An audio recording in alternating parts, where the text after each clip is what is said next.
இப்போ நான் காலைல ஏஞ்சேன் அப்படின்னா கரெக்டா காஃபி, டீ இல்லைன்னா பூஸ்ட். வேலைக்கு போகும்போது ஷர்ட் அயன் பண்ணி கொடுக்கறது, கரெக்டா துணியை துவைச்சிருவா.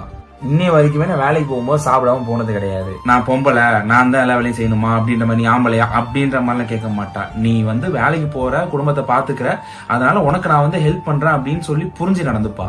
இப்ப நீ ஊர்ல இருந்து வந்திருக்க, என்ன பண்ணணும், ஏது பண்ணணும், என்ன சமைக்கணும், அத்தைக்கு என்ன பிடிக்கும் அப்படின்னு சொல்லி ஒவ்வொரு விஷயமா கேட்டுட்டு இருக்கா. நீ வீடு பாக்குறல்ல, நல்லா தொடச்சு. ஒரு நிமிஷம். ஹலோ, சொல்லுடி. அது ஒண்ணும் இல்ல, நாளைக்கு எங்க மாமியார் வருதான், அதான் என் புருஷன் ட்ரைனிங் கொடுத்துட்டு இருக்கேன்.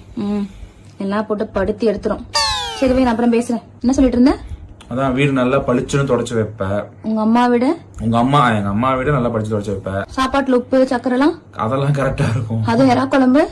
எறா குழம்புல நீ வைக்க மாட்டியே. ஏய் சரி ஓகே, எறா குழம்பு நல்லா இருக்கும். மோட வாசல் கால யார் பண்றா? பக்கத்து வீட்டா?